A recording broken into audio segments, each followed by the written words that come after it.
Bien, juste avant la prière, j'aimerais partager avec vous une petite carte que la CMM nous a envoyée. On voit toutes les assemblées qui les soutiennent, où ils nous écrivent ce petit texte qui dit « Dieu seul peut donner la foi, mais tu peux donner ton témoignage. Dieu seul peut donner l'espérance, mais tu peux rendre confiance à tous ceux qui ont besoin de trouver l'espoir. Dieu seul peut donner la paix, mais tu peux semer la concorde. Dieu seul peut donner la force, mais tu peux soutenir un découragé. Dieu seul est le vrai chemin, mais tu peux l'indiquer aux autres. Dieu seul peut faire ce qui paraît impossible, mais tu peux faire ton possible. Dieu se suffit à lui-même, mais il préfère compter sur toi. » Oui, Seigneur, ce matin encore, nous sommes assemblés et nous allons entendre notre pasteur nous parler des bénédictions qui sont importantes, des bénédictions spirituelles. Et Seigneur, ce texte que nous venons de lire vraiment nous pousse à ça, Seigneur, te demander d'être de bons témoins, d'être là pour aider notre prochain, le soutenir et rendre témoignage, Seigneur, de ton amour. Merci de nous tenir concentrés, Seigneur, sur ta parole, que nous ne soyons pas distraits. Et Seigneur, aussi merci de veiller sur toutes les personnes, les membres, Seigneur, de notre Église qui n'ont pas pu se joindre à nous ce matin, là où ils sont. Amen.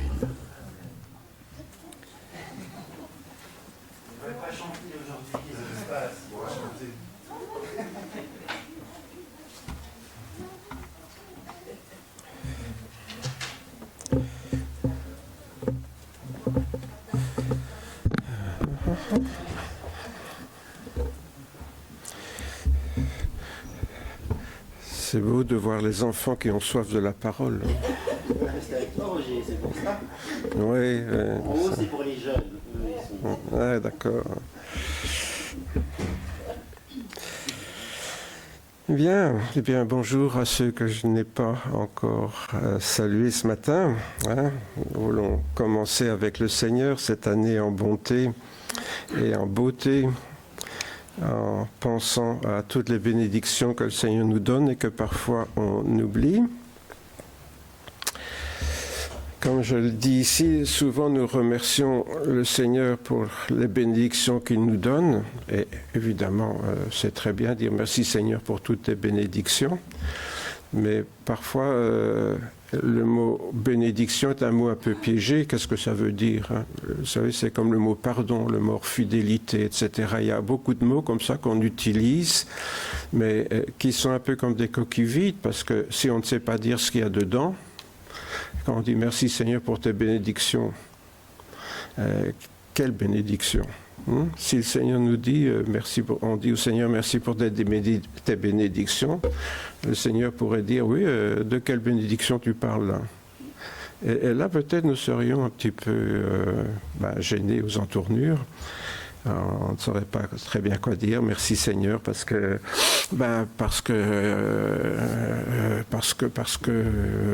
tu me combles tes bontés. Oui, mais quelle bonté! Vous voyez, c'est des mots comme ça. Le mot pardon, par exemple, hein, Seigneur, merci parce que tu me pardonnes. Oui, mais tu pardonnes quoi? C'est pas demander pardon au Seigneur comme ça qu'il faut faire, c'est lui confesser notre péché. Donc, pouvoir dire exactement pourquoi je lui demande pardon, etc. La fidélité, c'est pareil. Enfin, il y a beaucoup de mots comme ça qu'on utilise, mais j'ai l'impression que parfois c'est un peu des coquilles vides, comme je viens de le dire. Il y a un vieux cantique qui dit « Compte les bienfaits de Dieu, mets-les tous devant tes yeux ». C'est ça qui est important, mets-les tous. Ça veut dire qu'on sait de quoi on parle quand on parle des bénédictions, des bienfaits de Dieu. Parce qu'alors, bien sûr, notre connaissance ne va pas reposer sur une sorte de coquille vide, là. Vous savez, un peu ces œufs à trappe là, en plastique où il n'y a rien dedans. En réalité, donc, nous limitons souvent à remercier Dieu pour ses bienfaits matériels. Hein. Si on devait dire au Seigneur, voilà, merci pour quel bienfait, on songerait, merci pour notre pain quotidien, merci pour ma santé, merci parce que mes enfants travaillent bien à l'école, merci, enfin pour des tas de choses de ce genre. Mais en principe, nos prières se limitent souvent à cela. Et c'est peut-être ça qui n'est pas normal. Parce que, évidemment, ce pourquoi on dit merci au Seigneur, c'est aussi ce pourquoi on prie, ce qu'on demande. Vous voyez, les deux vont ensemble. On remercie pour ce que Dieu nous donne, mais parce qu'il nous donne ce qu'on demande, mais c'est souvent dans le domaine matériel. Si bien que l'apôtre Paul nous dira « L'Esprit nous aide dans notre faiblesse, car nous ne savons pas ce qu'il nous convient de demander dans nos prières. » Notez bien que l'apôtre Paul dit « Nous ne savons pas quoi demander dans nos prières », ça on trouve toujours, mais il dit ce qu'il convient de demander dans nos prières. Ce n'est pas la même chose. Parce que demander quelque chose au Seigneur, on aura toujours des choses à lui demander. Mais est-ce que c'est vraiment ce qu'il nous convient de demander ? C'est ce dont nous avons vraiment besoin. Et Jacques nous dit pourquoi c'est ainsi, pourquoi on ne sait pas très bien prier. Il dit, vous demandez, vous ne recevez pas parce que vous demandez mal, dans le but de satisfaire vos passions. C'est quoi les passions ? Les choses qui nous conviennent finalement, les choses qui nous plaisent. Et ça, bien sûr, on va demander au Seigneur de nous les donner. Mais changer notre vie, par exemple, on n'aime pas trop demander ça au Seigneur parce qu'il risquerait de le faire et on est bien comme on est. Vous voyez, donc, qu'est-ce qu'on demande vraiment au Seigneur ? Alors, dimanche dernier, nous avons vu que Jésus aimerait que nous donnions la priorité aux bénédictions spirituelles. Et pour nous aider, donc, nous en avons vu quelques-unes. Parce que nous le faisons souvent, mais c'est parce que nous ne connaissons pas bien les bénédictions spirituelles de Dieu. Ou alors nous n'en mesurons pas assez l'importance. Je vous ai remarqué donc dimanche que c'est rare qu'on demande des bénédictions spirituelles à Dieu. Pourquoi ? Pourquoi est-ce qu'on demande toujours des bénédictions matérielles et pas spirituelles ? Vous voyez, ça c'est quand même quelque chose d'important, parce que Jésus nous dit « Cherchez premièrement le royaume de Dieu, le reste je m'en occupe ». Ça ne sert à rien de lui demander le reste. Or nous souvent c'est le reste qu'on demande à Dieu, donc on perd notre temps. Pour cela, je vous ai proposé donc de faire un petit inventaire de celles que nous avons déjà reçues. Parce que je crois que si on regarde un petit peu ce qu'on a déjà reçu, on prend conscience de ce que c'est les bénédictions spirituelles que Dieu a en réserve pour nous. Et comme ça, on apprend à les apprécier. Et quand on les apprécie, bien sûr, on les demande. Mais si on ne les apprécie pas, on ne va pas les demander. Alors, pour cela, je vous ai invité à visiter tout simplement le début de la lettre de Paul aux Éphésiens. On a vu juste le début, là, où Paul fait l'inventaire de tout ce qu'on a reçu en Jésus-Christ. Et souvent, et moi le premier, vous savez, on lit ça, et puis on passe à la suite, et on ne réalise pas vraiment l'importance de ce qu'on vient de lire, que là, il y a tout un inventaire de ce que Dieu a fait pour nous. Généralement, on se contente de dire « Merci Seigneur parce que tu es mort pour mes péchés » et puis on a l'impression qu'on a fait le tour du problème.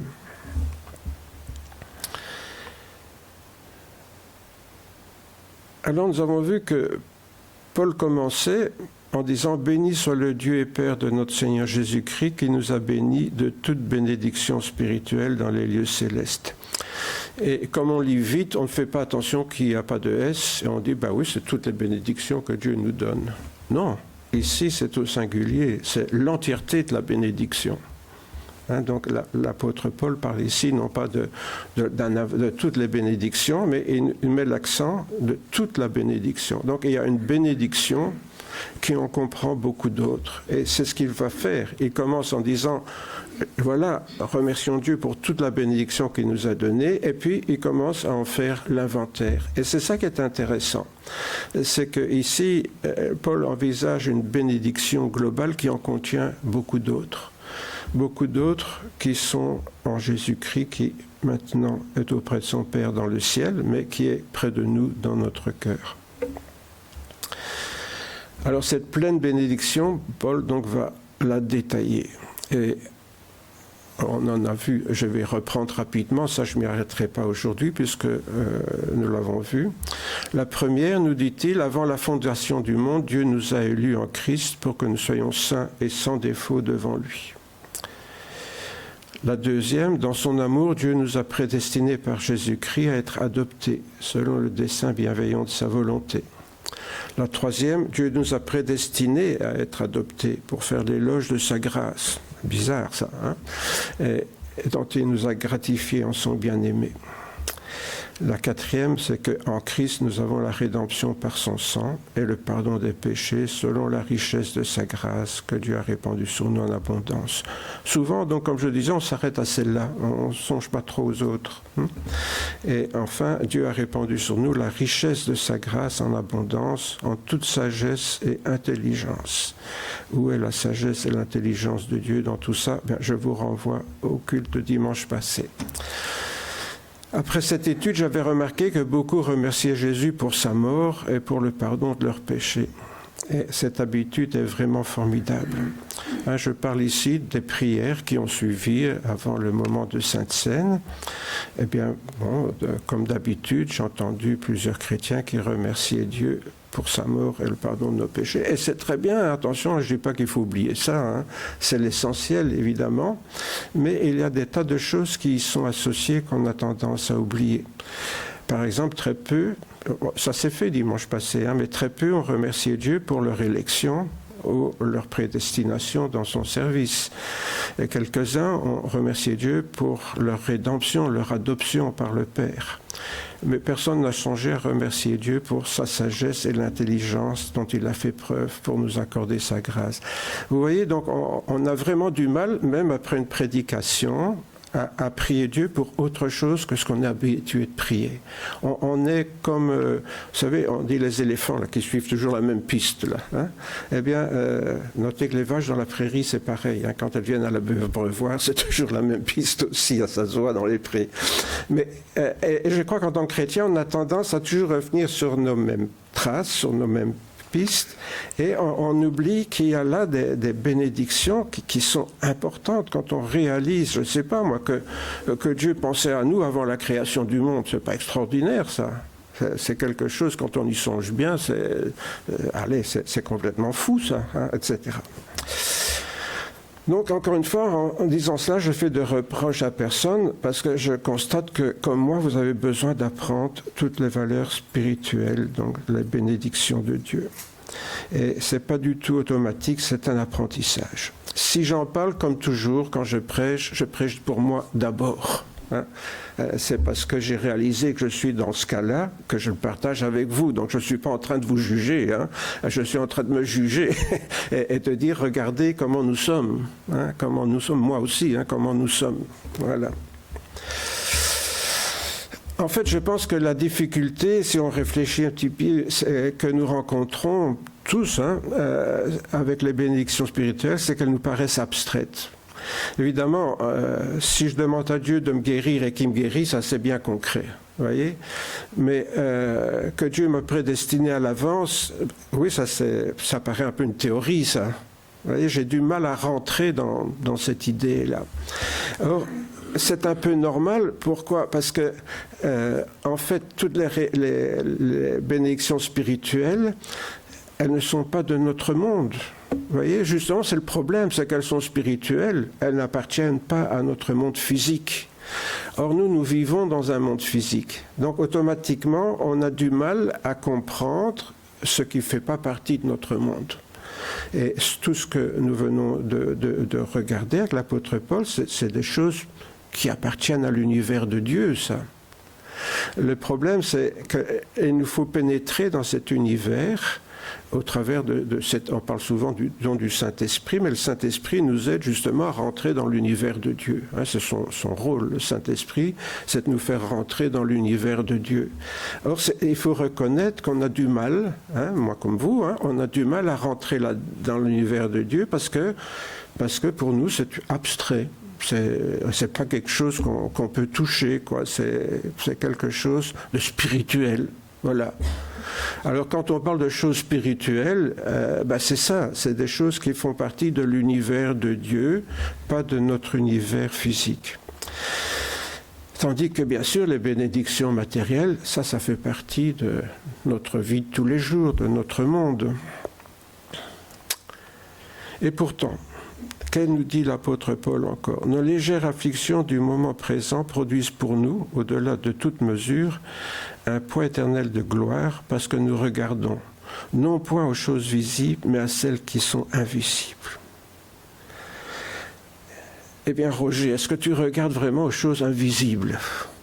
Voilà, je pense qu'on est un peu... Enfin, si vous êtes mieux que moi, tant mieux, hein, mais il faut bien reconnaître qu'on a du mal à regarder aux choses invisibles. Par définition, on ne les voit pas. Alors, regarder aux choses invisibles, avouez que c'est une drôle d'expression. Regardez ce qui ne se voit pas. Or, en tant que chrétien, Paul nous dit, nous ne regardons pas aux choses visibles. Et puis, il y va fort, il parle de nos souffrances et de nos persécutions. Il dit ça, c'est pas ça qu'il faut regarder. Il faut regarder aux choses invisibles. Pourquoi ? Il nous le dit. Parce que les choses visibles sont passagères et les invisibles sont éternelles. Forcément, elles font partie de l'univers de Dieu. Donc, voilà la clé du problème, elle est là. C'est que nous, on regarde aux choses de notre monde et en tant que chrétiens, nous sommes appelés à regarder à ce qui ne se voit pas, aux choses invisibles. Autrement dit, aux bénédictions spirituelles, pour revenir au thème de notre méditation, à des choses que Dieu veut nous donner, mais qui ne se voient pas. Bon, si j'ai besoin de sous, j'en reçois, ça se voit. Si je suis malade et que je suis guéri, ça se voit. Oui, tout ça, c'est des choses qui viennent du monde visible et on est content. Mais pourtant, encore une fois, Dieu nous dit, ne vous en occupez pas, ça, je suis votre Père, je m'en occupe. Mais par contre, nous, on doit se tourner vers les choses invisibles. Et ça paraît un peu surréaliste. On nous demande quelque chose qui n'est pas possible à quelque part. Oui, c'est vrai que ce n'est pas possible, sauf si le Saint-Esprit nous ouvre les yeux sur ces choses-là. Et c'est pour ça qu'avant de partir, Jésus nous a envoyé le Saint-Esprit. S'il était resté, on serait resté attaché aux choses visibles. Jésus guérissait les malades, il ressuscitait les morts, il guérissait les lépreux. Tout ça, ça convenait bien à tous les gens qui étaient avec lui.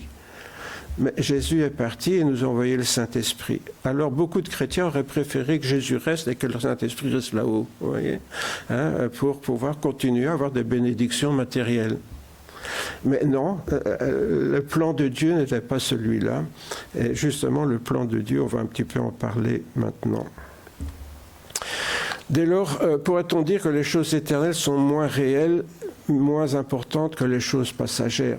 Non, puisque justement, Paul nous dit le contraire.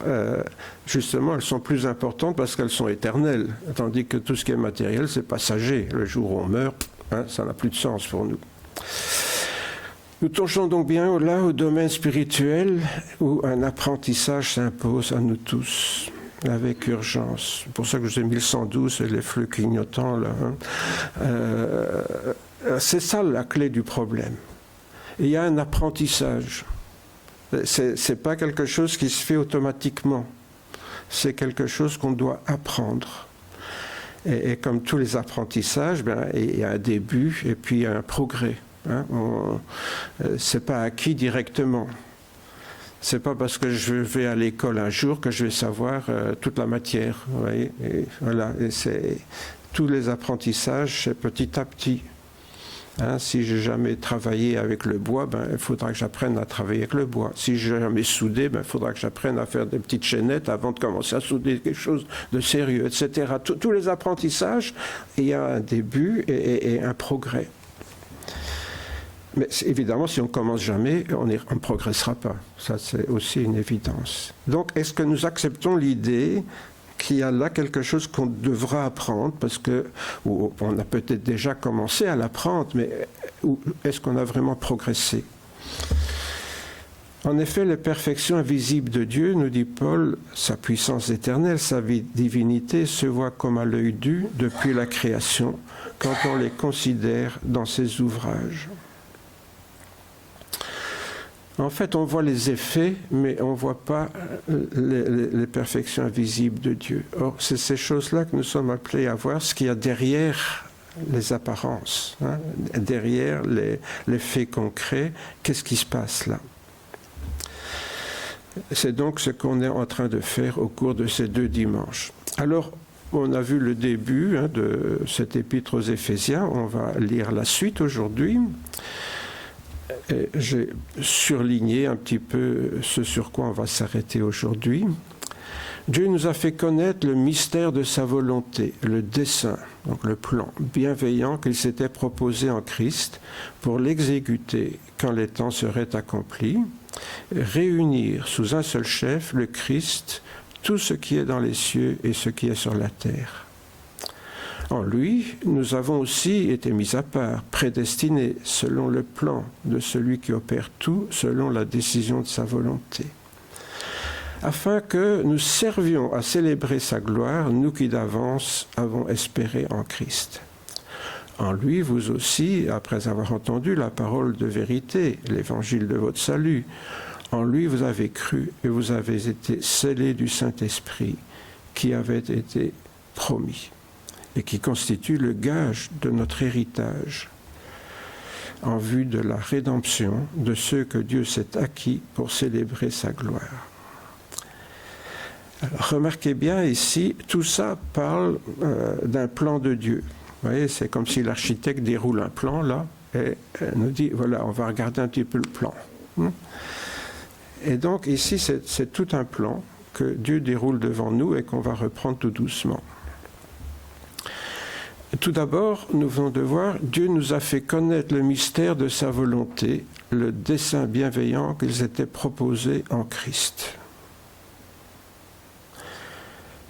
Donc Dieu m'a fait connaître, t'a fait connaître le mystère de sa volonté. Pourquoi? Mais c'était quelque chose que personne ne connaissait. Avant que Jésus vienne, on ne comprenait pas très bien quel était le plan de salut de Dieu. Nous, c'est facile quand on vient après, hein? Mais ceux qui étaient avant, le peuple d'Israël, ou même les gens à l'époque de Jésus, c'était difficile à comprendre. Maintenant, nous connaissons le mystère de la volonté de Dieu, ce dessein, donc ce projet qu'il avait, et c'est un projet bienveillant, nous dit-il, donc ce n'est pas un projet pour nous faire du mal, c'est un projet pour nous faire du bien, que Dieu s'était proposé de réaliser en Jésus. Vous vous rendez compte de ça? Réalisez que le privilège, réalisons-nous vraiment le privilège que Dieu nous a accordé en nous révélant ses projets pour l'histoire du monde. Parce qu'en fait, ça, c'est la raison d'être de l'univers, du monde. Et plein de gens, mais je connais même des gens qui dépriment et puis certains se suicident en disant « la vie n'a pas de sens ». Et beaucoup de gens, aujourd'hui, sont dans cet état. La vie n'a pas de sens. Mais Dieu nous a révélé le sens de tout ça. Et parfois, on oublie de remercier Dieu pour ça. Regardez autour de nous, on dit oui, les gens n'ont pas de sens. Et je ne suis pas sûr que tous les chrétiens l'ont bien compris. Hein. Mais quand on comprend vraiment notre privilège de savoir quel est le plan de Dieu, d'avoir choisi un homme, Abraham, pour que tout doucement le monothéisme s'installe, a envoyé Moïse pour structurer un petit peu cette foi en Dieu, afin qu'il y ait un peuple qui croit à un seul Dieu pour accueillir Jésus, qui lui alors va vraiment accomplir le plan de Dieu en nous sauvant sur la croix. Nous qui aujourd'hui venons après tout ça et profitons de tout ça. Et puis c'est pas tout. Nous attendons la deuxième venue du Seigneur, on va y venir, pour la finalité de tout ça. Et on sait ça. Mais le savoir, ça donne du sens à ce qu'on est ici-bas. Sinon, on est comme tout le monde. La vie n'a pas de sens. Et d'autant plus, nous sommes privilégiés. Pourquoi? Parce que non seulement nous connaissons le plan de Dieu, mais en Jésus-Christ, Dieu a voulu nous associer à son plan. Donc ça veut dire que nous sommes partenaires dans l'histoire. Voilà ce qui donne un sens, c'est qu'on peut jouer un rôle au travers le ministère que Jésus nous confie. Et le comble de tout ça, c'est que si on réfléchit bien, c'est quelque chose que même les anges ne savaient pas. Donc, nous, petits humains de rien du tout, là, des petites fourmis qui grouillent sur la Terre, une petite planète au milieu du grand univers, eh bien, Dieu nous a révélé quelque chose que même les anges ne savaient pas. Il leur fut révélé, il parle des prophètes de l'Ancien Testament, donc c'est Pierre qui dit ça, il leur fut révélé que ce qui n'était pas pour eux, mais pour vous, qu'ils étaient les dispensateurs de ces choses qui vous ont été annoncées maintenant par ceux qui vous ont prêché l'Évangile par le Saint-Esprit envoyé du ciel et dans lequel les anges désirent plonger leur regard. Les anges sont jaloux de nous. On a déjà songé à ça. Les anges sont jaloux de nous, ils ont dit... Ah ben voilà, Dieu a révélé ça aux hommes, et nous, on n'était pas au courant. Mais nous, Dieu nous l'a fait connaître. Ben, comment? Tout d'abord par les prophètes qui ont annoncé ça, et puis par Jésus qui l'a réalisé, et par les prédicateurs qui annoncent l'Évangile. Voilà, c'est la chaîne, si vous voulez, de la révélation. D'abord les prophètes, puis Jésus qui le fait, et puis l'Évangile qui nous révèle cela, comment par le Saint-Esprit, parce qu'encore lire l'Évangile, ça ne suffit pas si le Saint-Esprit ne nous éclaire pas, donc on a même le moyen de bien comprendre ça par le Saint-Esprit. Vous voyez le plan de Dieu, c'est quand même quelque chose d'extraordinaire, et c'est difficile de passer là-dessus sans dire, Seigneur, pourquoi tu m'as révélé, pourquoi tu m'as tellement aimé pour me révéler tout ça? Non seulement pour me sauver, mais pour maintenant même faire de moi un partenaire dans ce plan. Ce plan, nous dit l'apôtre Paul, on continue, consistait à nous réunir avec le ciel et la terre sous un seul chef, Christ, quand les temps seraient accomplis. Ici, l'apôtre Paul avance dans le temps. Pourquoi? Parce qu'il envisage le jour où le Seigneur reviendra et où toute chose sera réunie sous l'autorité du Seigneur. Donc ce plan a une finalité, nous dit Paul. Ce n'est pas un plan comme ça, mais ce plan a une finalité. C'est un jour de réunir toutes choses sous l'autorité de notre Seigneur Jésus, et bien sûr nous avec. Donc là, il y a un projet avec une finalité. Parce qu'avoir un projet, s'il n'y a pas une fin, ça n'a pas beaucoup de sens. On ne fait pas les choses et on poursuit un but quand on fait quelque chose. Mais le plan de Dieu en Jésus-Christ a connu donc une première étape, qui fut l'incarnation de son Fils bien-aimé au sein du peuple d'Israël, en vue de passer de l'ancienne alliance à la nouvelle alliance. C'est ce que Jésus, bien sûr, est venu faire. Nous étions sous l'esclavage des rudiments du monde, mais lorsque les temps furent accomplis, Dieu a envoyé son Fils, né d'une femme, né sous la loi, afin qu'il rachète ceux qui étaient sous la loi pour que nous recevions l'adoption. Donc, dans le fond, il y a deux étapes importantes dans le plan de Dieu. C'est la première venue de Jésus, qui est venu nous racheter pour nous faire rentrer dans, je dirais, la dernière étape du plan de Dieu. Et puis, bien sûr, le retour du Seigneur en gloire, où là, tout le monde sera réuni sous son autorité. Donc, le Seigneur non seulement nous éclaire sur ses intentions, mais il nous donne les détails de son plan pour que les choses soient bien claires dans notre esprit, pour que nous puissions nous situer et donc trouver un sens à notre vie. Parce que je me situe où? Entre la première et la deuxième venue du Seigneur. Et quel est mon rôle? Notre frère nous l'a rappelé dans l'introduction, c'est d'être les témoins de Christ dans ce monde. Voilà, c'est pourquoi? Parce qu'un jour, Dieu voudra réunir tout ça sous son autorité en Jésus-Christ. La troisième chose, en Christ, nous avons été mis à part, prédestinés selon le plan de Dieu, qui opère tout selon la décision de sa volonté. Nous avons été mis à part. Mis à part. Donc, mon frère, ma sœur, si tu es là ce matin, c'est pas du tout par hasard. Dieu t'a mis à part, m'a mis à part, nous a mis à part. Pourquoi? Parce qu'il voulait qu'on entre dans son plan. Et le plan de Dieu, donc, c'est quelque chose qui est la réalisation de sa volonté. Donc, nous sommes là, je dirais, bien cadrés par le plan de Dieu. Et il y a un projet avant où nous sommes appelés à rentrer, et tout ça, c'est l'accomplissement de sa volonté. C'est dans la perspective de cette collaboration, donc avec Dieu, que nous avons été mis à part, prédestinés, afin, bien sûr, d'établir sur la terre, avec Jésus-Christ, le royaume de Dieu.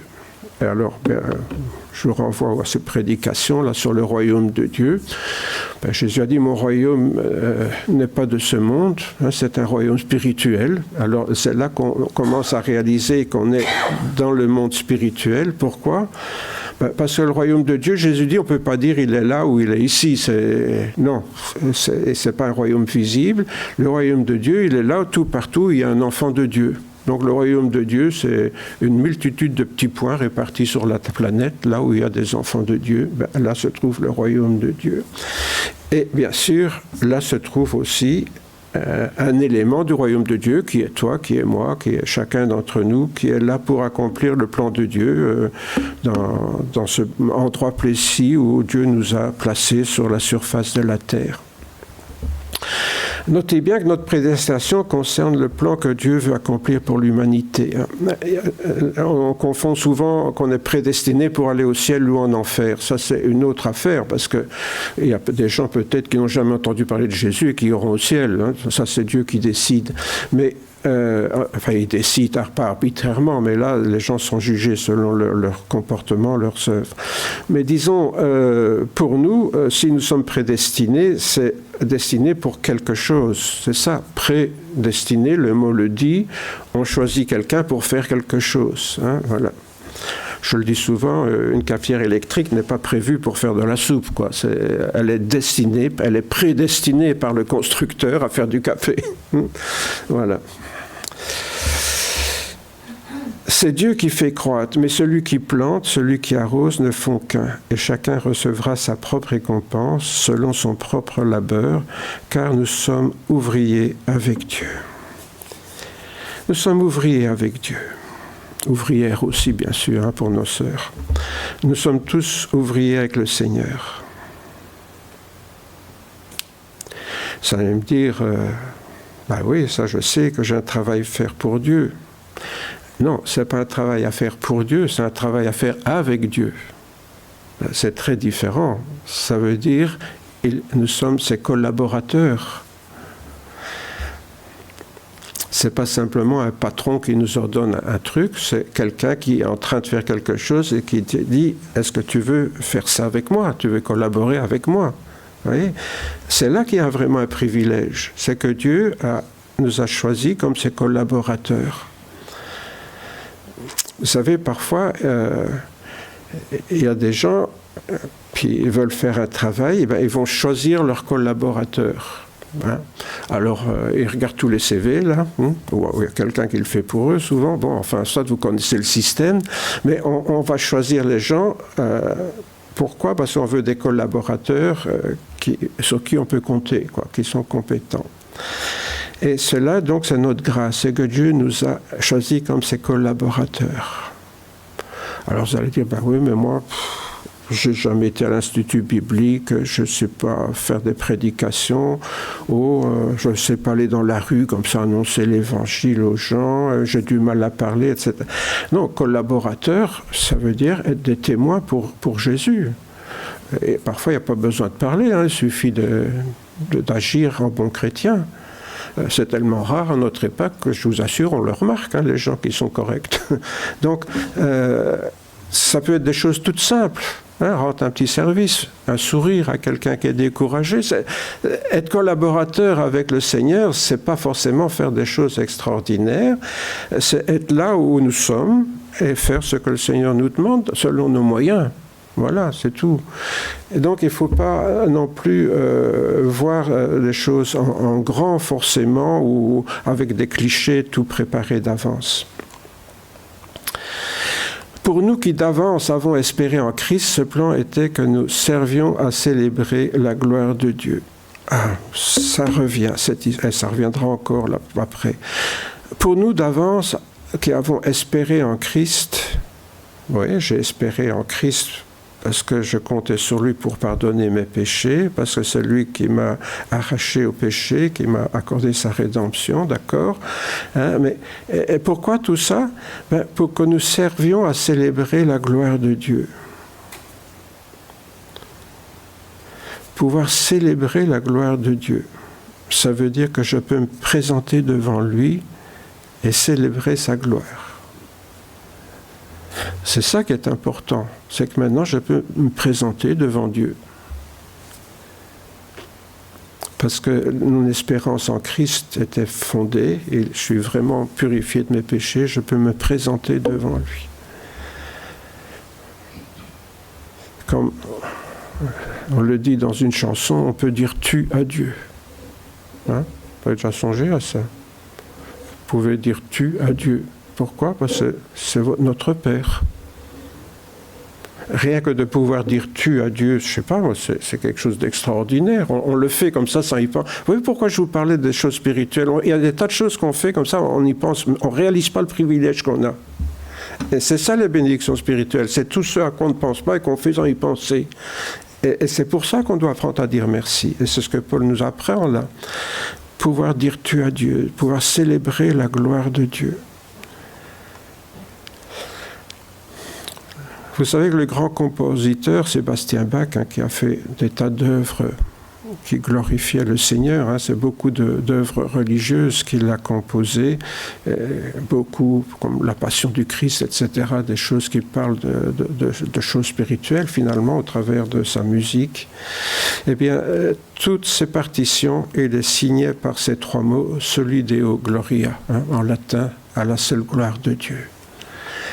Voilà un homme, il faisait de la musique, mais pour lui, toute cette musique, il avait qu'un but, c'était glorifier Dieu. Glorifier Dieu. Vous allez dire, moi je ne sais pas jouer de l'orgue, je ne suis pas capable de faire des compositions comme il a fait. Hein. Moi non plus.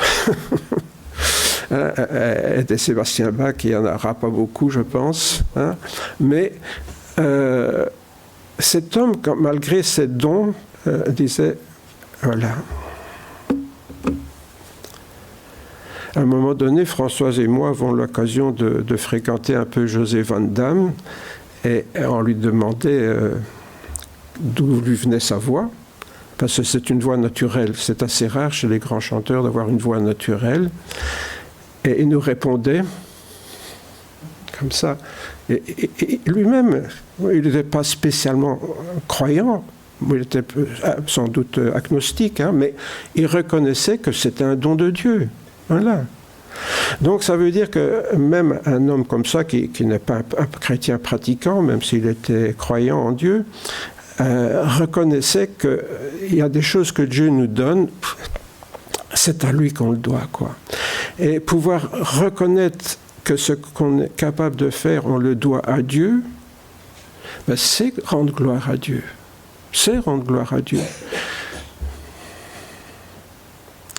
Vous allez dire, oui, mais moi, tout ce que je sais faire, c'est bien faire la cuisine. Ah bon? Votre mari ne le fait peut-être pas, mais peut-être que vous pouvez rendre gloire à Dieu pour ça. Non, je ne plaisante pas vraiment, là, parce que, vous savez, tout ce qu'on fait, on peut le faire pour la gloire de Dieu, si on le fait avec amour, et avec reconnaissance à Dieu, on glorifie Dieu dans les petites choses quotidiennes. S'occuper de ses enfants, hein, pour ne pas en faire des petits voyous, c'est glorifier Dieu. Faire son jardin pour avoir des beaux légumes, c'est Dieu qui fait croître, hein, nous rappelle l'apôtre Paul. C'est aussi glorifier Dieu. Vous savez, les petites choses quotidiennes que l'on fait, ça peut être un moyen de rendre gloire à Dieu. Un chrétien peut rendre gloire à Dieu dans tout ce qu'il fait. L'apôtre Paul, d'ailleurs, je crois que je l'ai mis en dessous, nous le rappelle. Donc chaque jour, nous accomplissons parfois peut-être certaines tâches à contre-cœur. Et si on le fait par amour, elle glorifie Dieu. tout ce que vous faites, faites-le de toute votre âme. Certaines traductions disent de bon cœur, mais littéralement, c'est de toute votre âme. Ça, vous voyez, tout notre être, toutes nos émotions, nos sentiments, vous voyez, c'est tout notre cœur, d'accord, mais comme pour le Seigneur et non pour des hommes, sachant que vous recevrez du Seigneur l'héritage en récompense. Tiens, le Seigneur va me récompenser de bien faire ma soupe ou de bien, je ne sais pas, bien faire mon travail à l'usine. Ben oui. Parce que si je fais bien les choses que le Seigneur me demande, me confie jour après jour, eh bien, j'en recevrai une récompense. Elle va me dire, ah bon, j'ai jamais pensé à ça, ben, c'est le moment de lui dire merci alors. Toutes ces petites choses de la vie quotidienne peuvent devenir des moyens de glorifier Dieu. Alors, imaginez la différence en quelqu'un qui fait les choses à contre-cœur, qui attrape un ulcère d'estomac, qui attrape de l'angine de poitrine, ou que sais-je moi, parce qu'il est crispé, il est tendu, parce qu'il doit faire des choses qu'il n'aime pas, il déteste son patron, et gna gna gna gna gna gna. Ou bien celui qui est relax, cool, bah oui, voilà, j'ai les mains dans des choses qui puent peut-être, mais bon, voilà, je le fais pour la gloire du Seigneur.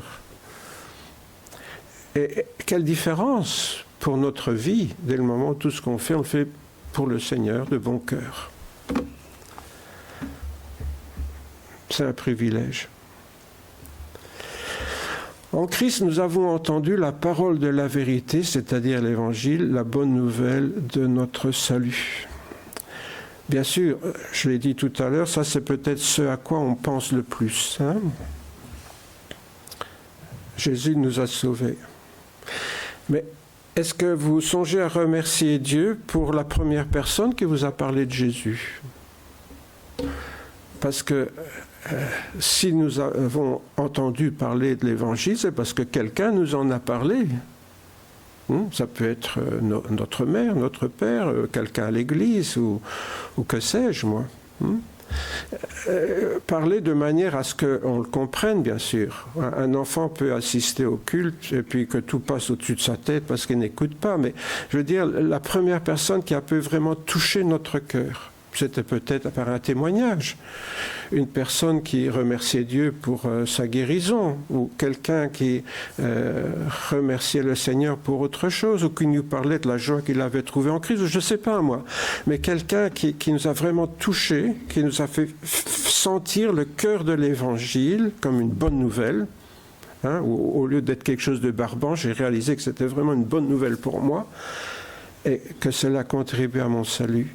Alors oui, remercions Dieu pour ce qu'il a fait pour nous, mais remercions Dieu aussi parce que nous avons pu entendre, comme il est dit, nous avons aussi entendu. C'est ça la bénédiction ici. C'est qu'un jour nous avons entendu la parole de la vérité.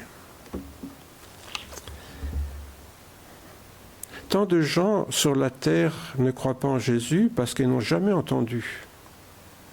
C'est le travail de la CMM et c'est pourquoi nous contribuons, nous travaillons avec la CMM pour ceux qui l'ont pu le faire et nous le soutenons aussi la CMM. Pourquoi ? Parce que le but c'est une Bible dans chaque foyer, que la parole de Dieu atteigne tous les foyers du monde et il y a des pays où beaucoup de chrétiens sont persécutés pour atteindre ce but de porter l'évangile dans tous les foyers.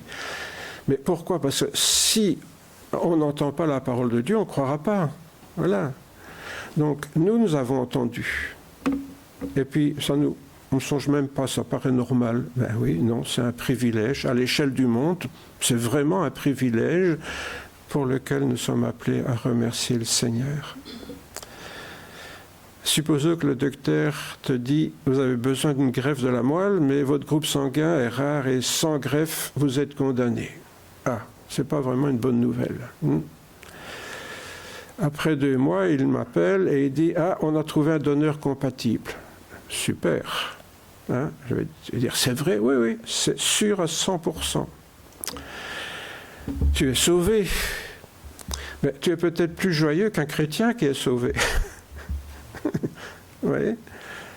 Je suis sûr qu'il y a même des chrétiens, si on leur dit que Voilà, on a trouvé une solution à leur maladie et ils vont être plus contents que le jour où ils ont rencontré Jésus. Mais encore une fois, ça c'est passager. Je mourrai quand même un jour, hein, même si je suis sauvé pour quelques années, je mourrai un jour.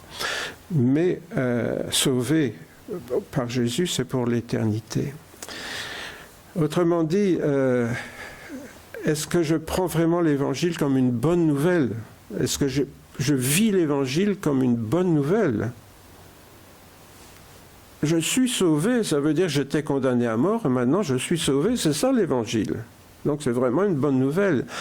Bon, on s'y habitue, vous voyez, comme on s'habitue à manger à sa faim tous les jours, comme on s'habitue à avoir un toit sur la tête, comme on s'habitue à avoir des vêtements chauds. Il y a des tas de choses qu'on s'habitue, qu'on ne songe même pas dire merci à Dieu, notez bien, hein, bien que c'est lui qui nous le donne, puisqu'il nous a dit que c'est lui qui pourvoit. Mais c'est ceux qui n'ont rien qui s'en rendent compte. Nous, on s'habitue à toutes les bénédictions de Dieu. Et finalement, ça nous semble naturel. Et c'est ça l'ingratitude. Un enfant qui trouve normal que ses parents fassent tout pour lui, il devient ingrat. Et si un jour il ne réalise pas ce que ses parents font, hein, que peut-être il se prive pour certaines choses pour lui ou qu'il travaille pour lui, etc.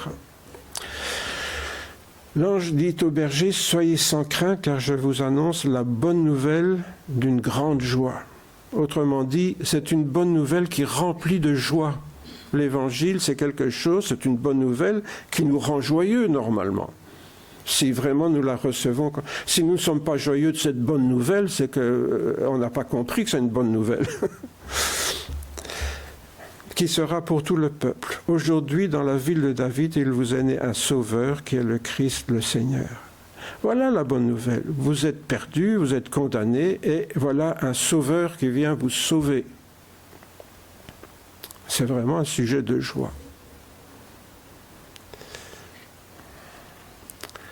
Vous savez, il y a des hommes politiques qui arrivent au pouvoir et quand on voit la joie de leurs partisans, on réalise qu'ils prennent cet homme politique pour un sauveur. Ah, voilà enfin quelqu'un qui va nous donner du travail, qui va augmenter les salaires, qui va, je ne sais pas moi, faire des tas de choses. Pour nous, on l'applaudit, on l'adule, pour ne pas dire on l'adore, comme un vrai sauveur. Mais nous, est-ce que nous adorons vraiment? Vous voyez pourquoi on est là pour servir la gloire de Dieu, hein? Est-ce que nous adorons vraiment notre Sauveur? Sixième chose, nous dit Paul, en Christ nous avons cru et nous avons été scellés du Saint-Esprit promis qui constitue le gage de notre héritage. On a vu qu'on a été appelés, on a été prédestinés et maintenant nous voici scellés. On a un CDI, hein? C'est un peu ça. Hein? Un contrat à durée indéterminée, tellement indéterminé que c'est pour l'éternité. Donc on a été scellés du Saint-Esprit promis.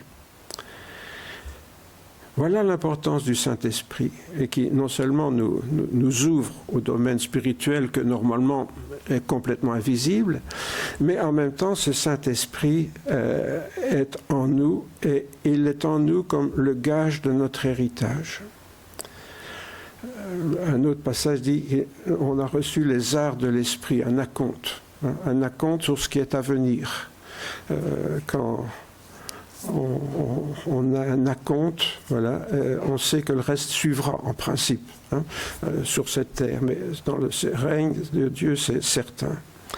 Autrement dit, c'est un gage, c'est une certitude, c'est une preuve de notre héritage. Ah bon, j'ai été appelé, mis à part pour service. Je suis devenu, on l'a vu la fois passée, j'ai été adopté.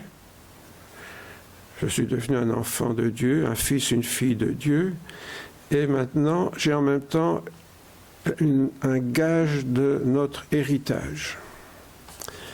Voilà, le notaire nous montre, regardez, votre nom est bien parmi les héritiers. Parce que je pourrais être le fils de mon père, mais qui m'a déshérité. Hein. Non, ici, notre père ne nous a pas déshérité. Notre nom est inscrit sur son testament. nous avons le gage de notre héritage. Ça aussi, c'est quelque chose d'extraordinaire, d'être certain de ce qui nous attend. Quand je mourrai, je sais où je vais. Je sais aussi qu'un jour, je ressusciterai avec le Seigneur Jésus quand il reviendra, et que pour l'éternité, je serai avec lui. Et cet héritage éternel, j'en ai la certitude. Pourquoi ? Parce que le Saint-Esprit est venu en moi. Et si le Saint-Esprit est venu en moi, alors c'est bien la preuve que je ne rêve pas. Parce que, comme je disais tout à l'heure, toutes les bénédictions spirituelles, c'est abstrait. C'est un peu théorique comme ça. Mais si je réalise et que le Saint-Esprit est en moi, alors je me dis, tiens, je n'ai pas rêvé, c'est vrai, ça existe. Quand est-ce que je réalise que le Saint-Esprit est en moi ? Pas forcément quand je me roule par terre, mais je le réalise quand je fais des choses que normalement je ne suis pas capable de faire. Pas forcément de jouer du bac, mais de ne pas réagir quand on est méchant avec moi, de rester souriant, d'être gentil, de ne pas s'énerver inutilement, etc. De découvrir que le Saint-Esprit est en train de changer mon cœur. À dire, tiens, tout compte fait, c'est vrai que la présence de Dieu en moi, ça me transforme. Et ça, c'est la meilleure preuve de sa présence en nous. Si le Saint-Esprit ne nous change pas, qu'on reste comme on était avant la conversion, on peut se poser des questions. Alors, on doute parfois de la réalité des promesses de la Bible. Qu'est-ce qui nous prouve que tout ça, on n'est pas en train de nous vendre du rêve ? C'est ce que disait ce célèbre communiste qui disait l'opium, Marx, Karl Marx, la religion c'est l'opium du peuple, l'opium du peuple, la drogue. À l'époque c'était l'opium, maintenant on est passé à des choses beaucoup plus efficaces. Mais à l'époque l'opium c'était le top au point de vue drogue. Et donc, la religion est-elle vraiment l'opium du peuple ? Quelque part, ça peut être vrai. Ça peut être vrai. Parce que on peut pratiquer une religion parce qu'on nous a dit que c'est la bonne, et puis que ça là, il faut faire comme ça. Et c'est... Bon, voilà, quelqu'un nous a dit que c'était comme ça, donc je l'ai cru et je fais tout ce qu'il me dit en temps et en heure, comme on me l'a appris. Je suis manipulé. C'est vrai que ma religion est une sorte de drogue, parce qu'on me manipule. Mais ici, je ne suis pas du tout manipulé, c'est des choses qui se passent en moi réellement. Et je ne rêve pas. C'est une réalité. En fait, la seule preuve que nous avons de l'authenticité de la foi, c'est le Saint-Esprit qui est en nous, notre conversion, le changement dans notre vie. Pas que je crois quelque chose que je ne croyais pas avant, ça c'est une croyance. La conversion, c'est quand notre vie est changée. Si ma vie n'est pas changée, il n'y a pas de conversion. Pour ne plus être dans la crainte, mais vous avez reçu un esprit d'adoption par lequel nous crions « Abba ». Papa, Père. L'Esprit lui-même rend témoignage à notre esprit que nous sommes enfants de Dieu. Si nous sommes enfants, nous sommes aussi héritiers, héritiers de Dieu, co-héritiers de Christ, puisque c'est notre frère. On hérite avec notre frère, Jésus. Je suis co-héritier de Christ. Voilà, ça c'est le Saint-Esprit qui me parle à mon esprit. Tout être humain a un esprit. Mais beaucoup d'êtres humains ne s'en rendent pas compte. On s'en est rendu compte le jour où nous avons rencontré le Seigneur Jésus et que l'Esprit Saint est venu en nous. Et de cette rencontre est venue cette certitude, cette assurance du salut, comme on dit, cette certitude qui est en nous. Eh bien, cette certitude de l'héritage, qu'un jour je vais hériter avec Jésus. C'est incroyable ça, co-héritier du Christ. C'est pas seulement héritier comme ça. C'est héritier au même titre que le Christ, comme son frère, comme sa sœur. Vous voyez, Dieu va nous regarder comme il regarde Jésus. Il va nous traiter comme il traite Jésus, parce que nous sommes ses frères, ses sœurs. On est frères et sœurs entre nous, ça c'est vrai, mais on est surtout frères et sœurs en Jésus. Et ça, c'est extraordinaire. Et ça aussi, parfois, on trouve ça normal comme ça. Ben oui, c'est ce qui est dit dans la Bible. Mais est-ce qu'on réalise qu'on est vraiment concerné par ça? Et enfin, nous dit Paul ici, donc il revient au Saint-Esprit et à cet acompte sur notre héritage, jusqu'à la totale rédemption de ceux que Dieu s'est acquis en Christ en vue de célébrer sa gloire. Ah, je croyais que j'étais racheté. Ah oui, on est tous rachetés. Mais le problème, on est rachetés, mais on reste des pécheurs. Autrement dit, dès que nous sommes pardonnés, on s'empresse de replonger dedans. Enfin, moi, je ne sais pas vous, mais voilà, Seigneur, c'est promis, plus jamais, plus jamais. On est tous en train de faire des promesses d'ivrogne au Seigneur et puis on ne les tient pas. Donc, notre rédemption, elle sera totale lorsque nous serons avec le Seigneur, voyez. Et c'est là alors que nous serons vraiment à même de célébrer sa gloire. C'est pour ça que je vous ai dit tout à l'heure, quand il est question de célébrer la gloire, on va y revenir. Ben oui, voilà, on y revient, parce que ce qu'on fait maintenant, c'est partiel. Non pas que notre rédemption n'est pas acquise, mais il faut dire la rédemption, ça veut dire un changement dans notre vie et il n'est pas complet et toute notre vie il y a des progrès à faire. Pourquoi? C'est ce qu'on appelle la sanctification. Là, le Seigneur nous prend avec nos péchés, mais bon, il y a tout un travail de nettoyage qui doit se faire tout au long de notre vie et tout ça, bien sûr, voilà, le Seigneur va le faire. Mais cette rédemption, vraiment, elle apparaîtra lors de son retour. Et donc ça, c'est le but.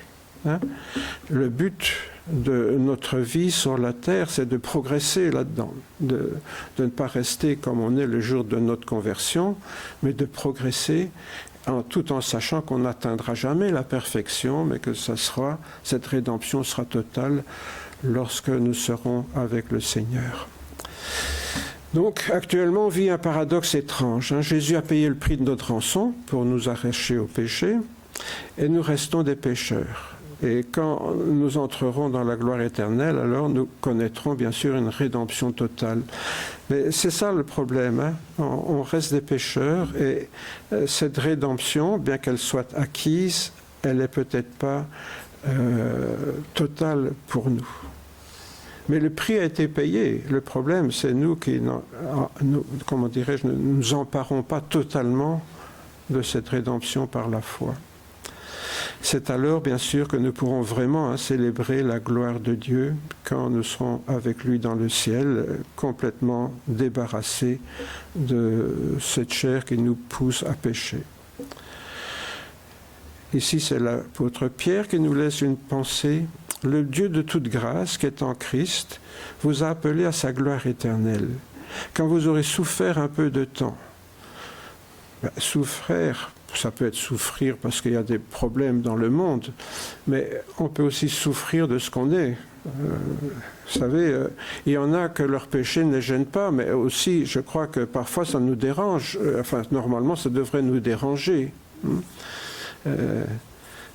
Voilà, on doit aller quelque part. François, ça me le dit parfois, tu ne vas pas y aller comme ça quand même. Votre femme ne vous dit pas ça, mes frères, bon, alors je comprends que je dois aller mettre d'autres vêtements. Vous voyez, un peu plus propres, moins froissés, ou je ne sais pas, moi. Voilà, je veux dire, bon, je suis propre, je l'ai mis que depuis un mois. Ça, c'est les hommes un peu.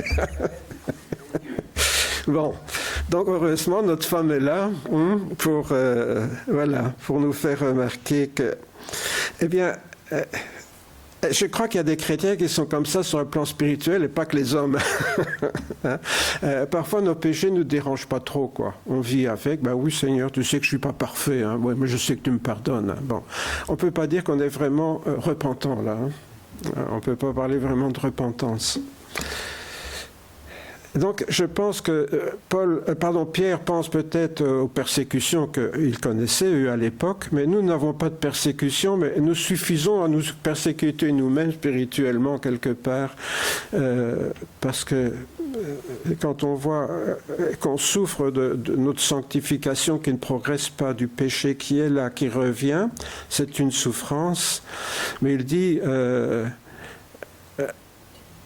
en Christ vous êtes appelés, vous formera lui-même, vous affermira, vous rendra fort et inébranlable. Voilà, la progression. Avec le Seigneur qui est en nous, le Dieu de toute grâce, qui est en Christ, vous a appelé à sa gloire éternelle. Il vous formera lui-même, vous affermira, vous rendra fort et inébranlable. Ouf, il y a encore du chemin à faire, hein, Roger, mais bon, on y va tout doucement. Vous voyez, voilà, on progresse. Mais l'essentiel, c'est de réaliser que la grâce de Dieu est là et elle nous fait progresser vers cette gloire éternelle. Alors, comme on l'a dit, donc, c'est en contemplant les perfections invisibles de Dieu que nous découvrirons la pleine bénédiction que Dieu nous donne, dont il veut nourrir, nous pouvons nourrir notre louange. Quand je découvre tout ce que Dieu a fait pour moi, alors je découvre ces bénédictions. Et je trouve alors à nourrir ma louange. Ça veut dire que ma louange n'est pas un coq vide, mais elle est remplie de toutes ces choses que nous avons partagées, et puis de bien d'autres. Hein. Ce n'est que le début de l'épître aux Éphésiens, là. Hein. Mais enfin, Paul nous a déjà donné un bon aperçu de toutes ces bénédictions spirituelles. Et cette pleine bénédiction de Dieu dont il parlait en introduction, donc on a vu, elle se décline en plusieurs. On en a vu 5 dimanche passé, on en a vu 7 aujourd'hui.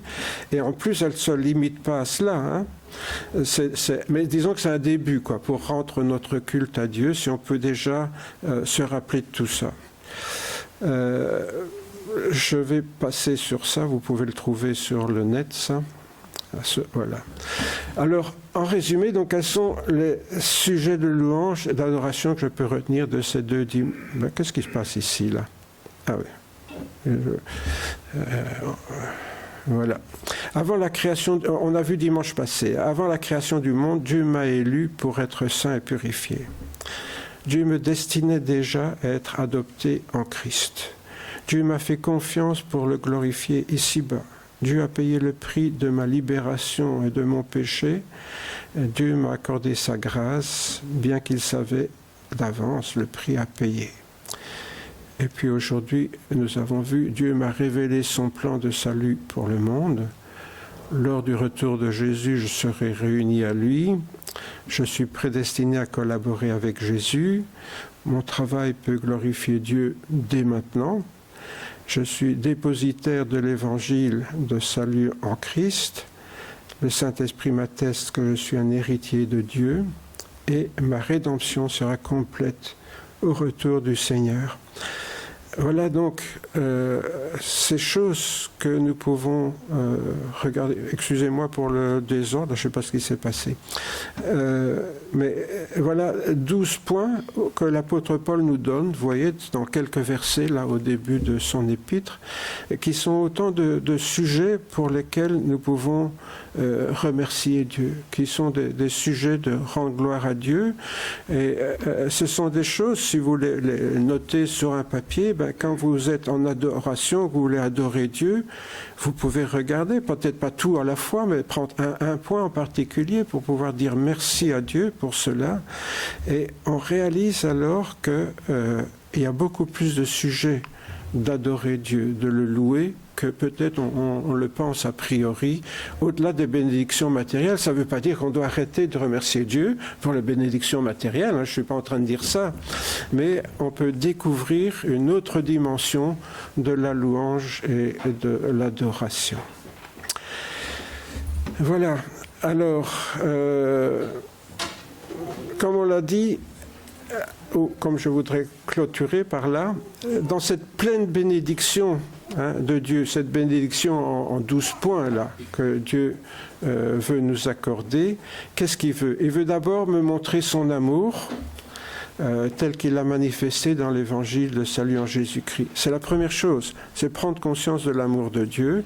Et la deuxième chose, c'est que Dieu voulait me donner, voulait nourrir, si vous voulez, ma louange, l'adoration, afin que ma relation avec lui prenne plus de consistance. Parce que si je peux mettre des noms sur les choses que je peux partager avec Dieu, évidemment, ma louange, mon adoration sera plus consistante, si vous voulez. Ça ne sera pas simplement une vague prière, merci Seigneur pour toutes tes bénédictions. Mais ici, il y aura vraiment des choses pour nourrir, on pourra dire pour ça. Voilà. Et bien sûr, on fera comme Jean-Sébastien Bach, on voudra le faire pour la seule gloire de Dieu. Je vous invite à prier. Seigneur notre Père, il y a tant de sujets de bénédiction dans ta parole, tant de grâce, Seigneur, de sujets d'action de grâce, que parfois, Seigneur, nous oublions tout ce que tu as fait pour nous en détail. Nous oublions, Seigneur, à vraiment, en quelque sorte, éplucher ta bénédiction à notre égard en Jésus-Christ. D'aller voir, Seigneur, un peu comme un oignon, toutes les couches qu'il y a, Seigneur, dans cette bénédiction globale, et pouvoir, Seigneur, couche après couche, te remercier pour ton plan de salut qui s'est manifesté de tant de manières pour notre faveur et pour non seulement pour notre choix, pour notre vie ici-bas, mais aussi pour notre devenir. C'est pourquoi, Seigneur, ce matin, nous voulons te rendre grâce du plus profond de notre cœur, de tout ce que tu nous as accordé en Jésus-Christ, ton Fils bien-aimé. Amen.